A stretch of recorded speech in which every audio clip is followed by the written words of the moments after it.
Naendelea na washukuru sana, naendeleeni kukusanya. Na kawashughulikieni nani hao wasiorejesha wadai wasugu. Lakini sasa wadai wasugu mtafika pahali mshindwe kabisa kuzidai, kwa sababu wadai wasugu ni wenzenu mnaofanya kazi nao, ni madiwani ndio wanaozichukua hizi fedha, ni wenye vitu halmashauri ndio wanaozichukua hizi fedha. Kuna vikundi feki vinaundwa, vinapewa majina, vinatengenezewa mradi, vinaletwa, wanakaa, wanaamua, pesa zinatolewa, kikundi hakipo. Sasa nani anakwenda kuzilipa? Kikundi hakipo. Ni ukosefu wa uadilifu. Sasa mimi siamini kwamba halmashauri toka hili linapikwa mpaka linapitishwa hakuna hata mmoja anayejua kwamba hii sio kweli, hii ni uongo, hii ni ya kupika. Ni kwamba kule kote watu wanashirikiana kufanya hivyo. Kama madiwani wa upande huu wamefanya, na sisi wa upande huu tutafanya, na wa upande huu tutafanya, pesa zinalipwa, hazirudi, mnaangalia tu. Ile ni fedha ya serikali. Tunapotaka kutoa sadaka tutasema jamani, mwezi fulani tutatoa sadaka. Lakini ile ni fedha ya serikali, imekusudiwa kupelekwa kwa wananchi, kufanywa maendeleo, halafu wananchi wapate ajira, wajiendeleze. Sio kuliwa tu hovyo na madiwani, hapana. Kwa hiyo kama hichi kiapo mnachokula hapa mnakisimamia, nendeni kasimamieni hayo. Na mnapo hapa hapo, mimi wana watizama sura zenu. Najua huyu anaapa kweli moyoni, huyu anasoma tu yale maandishi pale. Na kweli wengi wenu mnayasoma tu yale maandishi, lakini hamuapi kwenye mioyo yenu. Swala jingine lililopo sasa hivi, sukari. Tunashukuru sukari tayari imesambaa, na sukari nyingi zaidi tumeiagiza inakuja. Nendeni kasimamieni bei. Lakini wale watukutu, shughulikaneni nao. Shughulikaneni nao. Kama mnakula nao kuanzia sasa acheni. Kama ndio wanaokugaieni vifedha huko vya kufanya nini, kuanzia sasa acheni. Shughulikieni wananchi.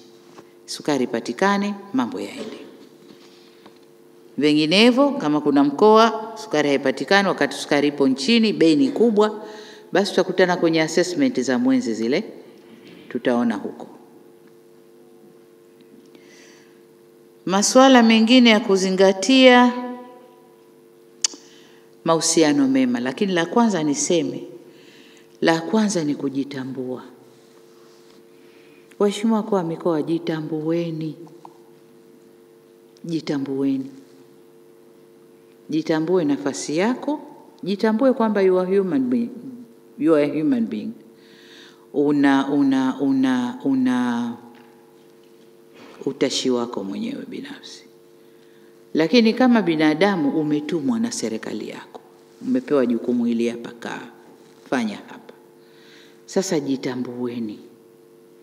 Jitambueni kwamba mimi ni mkuu wa mkoa, ni mwakilishi wa rais hapa kwenye eneo hili.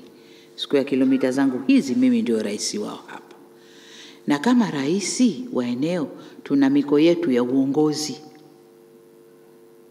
Nadhani CS tukae tukumbushane. Tuna miko yetu ya uongozi. Lakini mbali ya miko ya uongozi, kuna ile heshima ya kawaida tu ya binadamu ya kubehave kule uliko wewe kama kiongozi. Kabla ile miko ya kuambiwa kiongozi usifanye hivi, usifanye hivi, usifanye hivi, usifanye hivi. Lakini wewe mwenyewe ukisha kujitambua, mimi ni kiongozi, nimekaa hapa, nimepewa dhamana hii, mwendo wangu uwe hivi. Jitambueni. Tunapata taarifa za ajabu ajabu. Za ajabu ajabu. Nyingine mnajihatarishia maisha tu. Mnayoyafanya huko. Mnajihatarishia maisha mwenyewe. Mungu awalinde. Sasa kwanza jitambueni. Mlivyo, dhamana zenu na kazi zenu. Jitambueni. Lakini la pili, mahusiano mema sehemu ya kazi. Mimi nashangaa Utasikia mkuu wa wilaya haziendi, mkuu wa mkoa na rasi haziendi, huyu na huyu haziendi, sijui nani huyo mkuu wa wilaya na nani yake haziendi. Kama wanadamu, kila mtu alizaliwa kwao, alikuzwa makuzi ya kwao, lakini wote tumepita shule jamani, si kweli? Na tukafunzwa heshima za kitaifa, si kweli?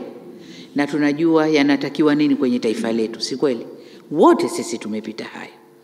Sasa kama yale ya nyumbani hayaendani na ya mwenzio utakayemkuta, kwa sababu mmezaliwa tofauti, mila na desturi zenu tofauti, basi yale ya kitaifa tuliokuzwa nayo, fanyeni kazi yale.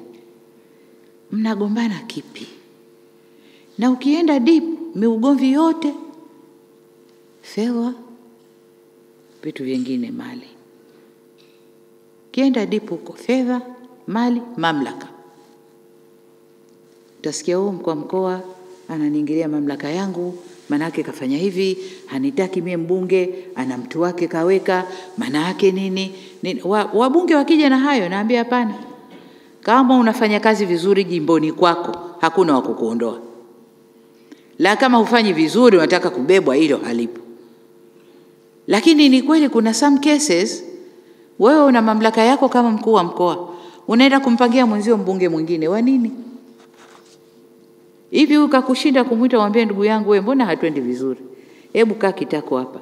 Mbunge kazi yako 1 2 3 4 5 na mimi mkuu wa mkoa zangu ni hizi. Kwa nini tunagongana? Fanya zako nifanye zangu. Eneo lako liko kwenye mamlaka yangu, lazima nikusimamie kule. Sasa kuna ambao hawataki kusimamiwa, lakini kuna wale ambao kweli wanajiingiza kwenye mambo mengine ambayo hayamuhusu. Kweli ni eneo lako, lakini sio kupanga hivyo. Hayo ni mambo ya chama, sasa ndio tutajua nani asimame, nani asisimame, nani hivi. Kwa hiyo hayo nyingine